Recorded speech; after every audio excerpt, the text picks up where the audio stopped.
Good morning, Saturday morning, time for a road trip.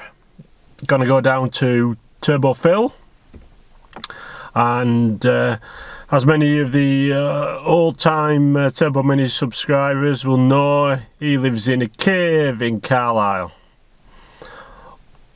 And if you don't get that joke, it'll mean nothing to you. But for those that do, comment below, see if anybody recognises that reference. So yeah, trip down to Kendal. I'm going to pick up the bits for the dry deck. It's going to be the pipe and the fitting that I need to go in the cylinder head. And then when I get back this afternoon, I'll show you the cylinder head and the work I did on it last night. But for now, trip down the road to Kendal should take well, maybe about 40 minutes or something like that. Shouldn't be too bad. There we go, that's it, we've arrived. Turbo Mini headquarters. Phil's in the background wandering about. As you can see, he's got his car ready for Himley Hall tomorrow morning, which is 12th of May. For those that are watching this sometime in the future. What I've done today is I've come down in the Porsche, as I've already said. Just to get the dry deck bits and pieces off Phil. I bought the adapter that goes in the head. I drilled that hole last night. I haven't filmed that yet, so I'll just show you that later on. I got the U-bend in blue because he went and sold the last black one. And the Jubilee clips and the M5 fixings that go in the head. So when I get back, I've got to drill, finish sizing the hole in the head.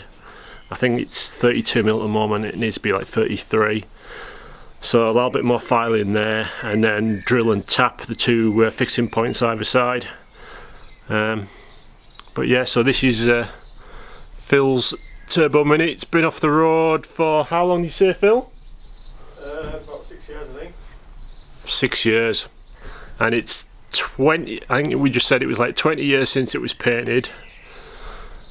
I mean, I've known this car for a long time. It's got a really good bonnet. It used to be on my car. And a boot lid, actually.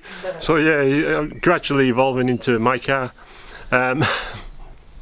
Over winter and that, he's changed the arches. So it used to be on 14-inch wheels, and it was moulded in arches, I think, when it fell. They were sort of like moulded in or something, the old arches. What were they like? Many years ago, then it had these on.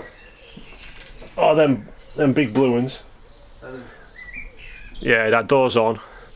So now he's got these little Miglia style arches with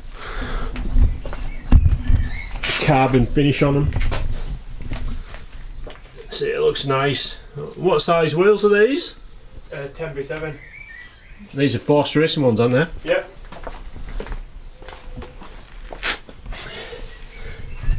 Big dish. Yeah, so that's Phil's car. We'll get some better pictures when he turns up at the show sometime in the summer. But in the meantime, if you need any cylinder heads porting and stuff, that's where you need to go. turbomini.com. Drop Phil a message. I'll put his contact details in the description below, so you can see all that sort of stuff and give him a shout. Right, that's me back from Kendal. Fairly uneventful trip. Traffic was quite busy on the motorway on the way back, but not too bad. Told Porsche performed well, kept me ahead of the traffic when I needed to. Yeah, I picked up the bits and pieces from Phil, as I've said already. And in the previous tiny bit of footage, you would have seen a little bit of Turbo Phil's headquarters, as I called it, which was just his garage basically. As I said, I've known Phil for 20 odd years now. He was good enough to invite me to his wedding, in fact. So yeah, good friends with Phil. I've known that car for a long time. It's been off the road for 6 or 7 years now. And he's hoping to get it down to Himley tomorrow, but he's still got a lot to do, and obviously with family and that, he's struggling for time. So good luck tomorrow, Phil. I'm sure you'll let me know how we come on. Yeah, so this afternoon I'll see about getting those bits, or these bits, fitted to the cylinder head, and once that's done, I can put the cylinder head on the car, rockers on, get it all torqued down, get the exhaust manifold on, get the exhaust back on. Yeah, we'll be cooking on gas. Oh, I'll have to put those brackets on the back of the engine as well, just to see how well they're going to fit on this. And there's the bracket for the fuel pressure regulator. I need to remake that as well while I've still got access in the engine bay. Yeah, so cylinder head on, torque it all down, put the exhaust manifold on, do that bracket. Yeah, plenty to keep me going, I think. But that's it for now, and next bit of footage will be working on the cylinder head, I think. Okie dokie then, here we have the 8-pot head with the big hole in it. This is the pipe. Oops. Obviously this is the pipe I got from Phil, and that's going to go in there roughly like that. At the moment that hole there is 32mm, it needs to be 33, so I'm just going to file it out, get that extra 1mm, and then I'll have to see which way the flange is going to fit in there, probably at an angle like that. So this top one goes into there, it's into solid alloy. This is as far left and upwards as you can drill the hole in an 8-pot head. I don't know if you can see in there,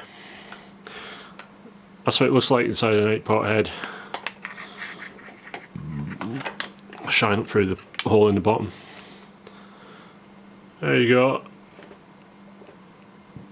brown and cruddy as per normal, but this is up against the casting edge in this side, so it's that thick, and then the roof's obviously quite thick as well, because the hole for that port is just there, and then down in this space there's quite a lot of room. I can get my finger in the back of there, probably as far as this, and down into the bottom of there, a big old hole. So the empty waterway is sort of off by there, and then down into there if you ever have to put a hole in an 8-pot head. The reason mine is obviously so far over this way is because I had an existing hole that I wanted to encompass in this hole, so I didn't have extra holes in the head that I wasn't using and stuff. It was the neatest way of doing it. So the next job, as I said, will be to file that out, extra mil or so. Shouldn't take too long to get the fitting to fit in there, and then get the holes drilled and tapped. I should really try and find some UNC coarse fixings, because it's an alloy head as opposed to fine, which would be what you would use in a steel head.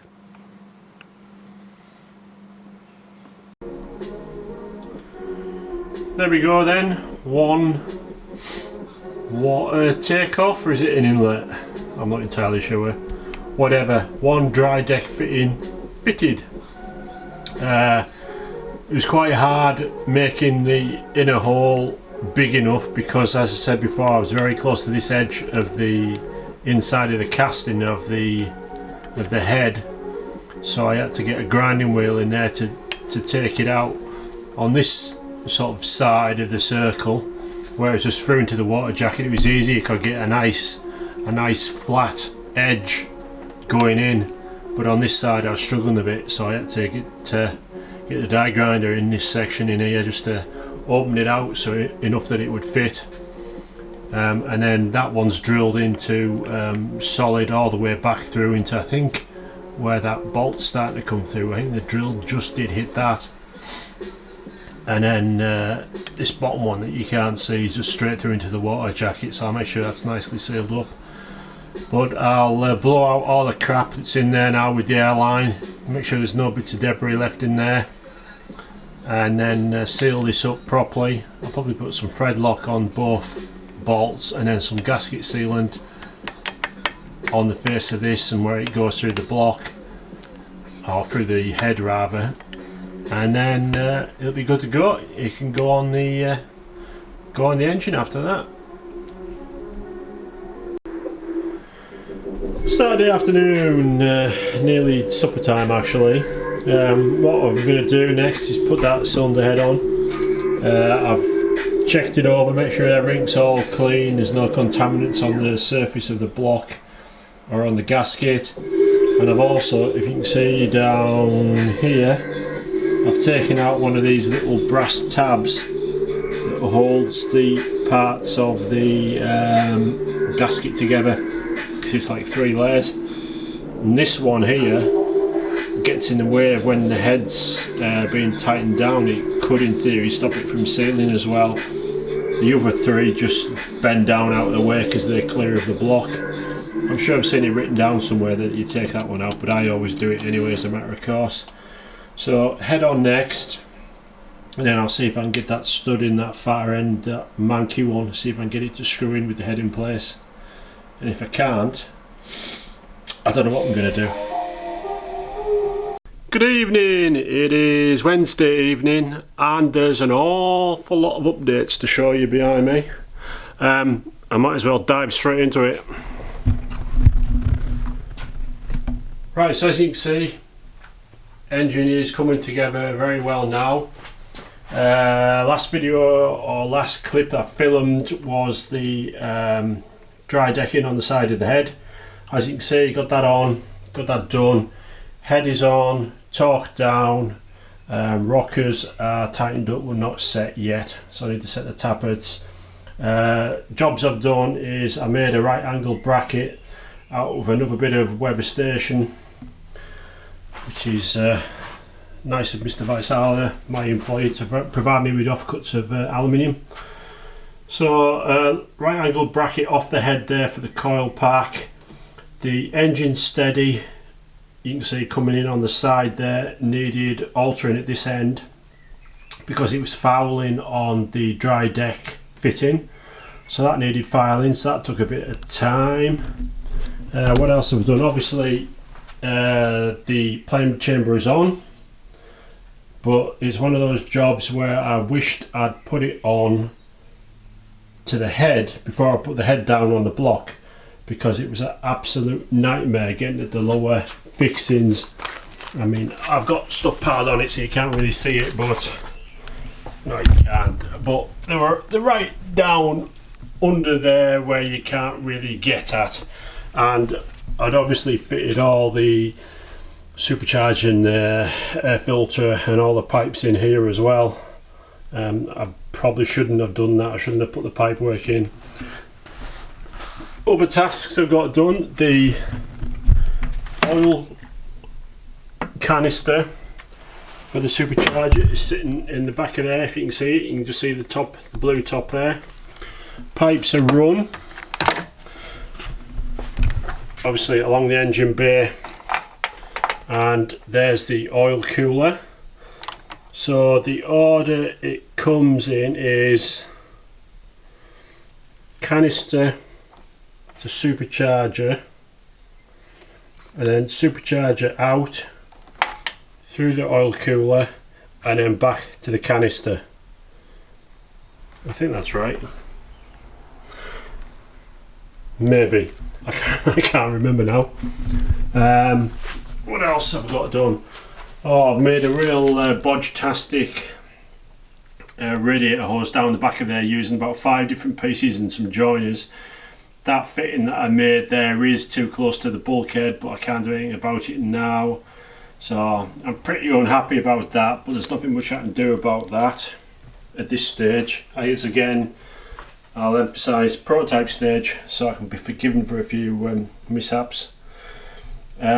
Relays at the front, I'm relocating them. I'm putting 2 on there. I'm putting the horn one there, because obviously the horn compressor is just there.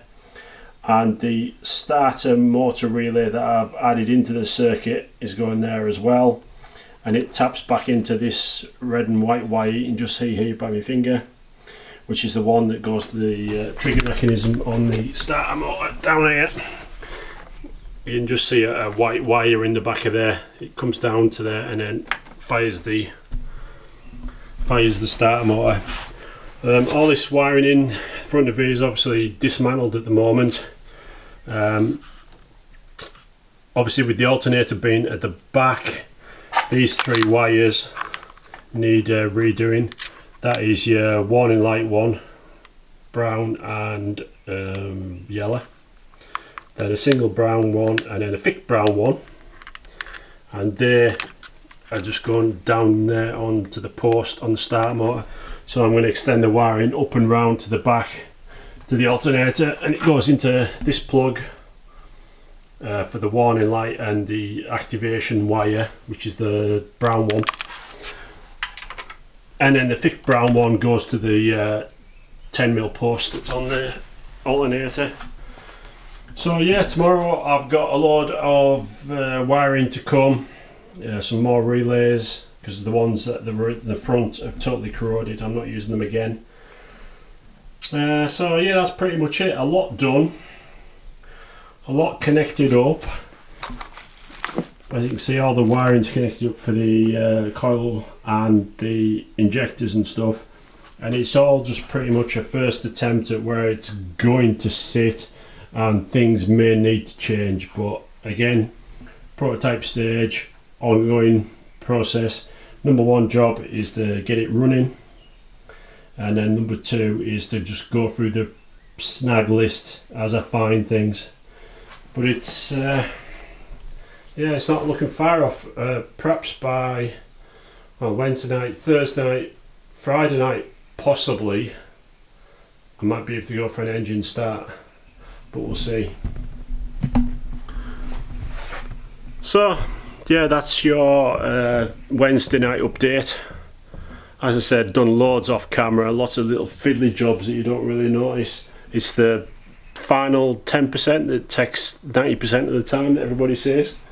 And most of the time when I'm working in this engine bay, as anybody that out there that knows with a Mini, you can't even get your hands in to see what you're doing.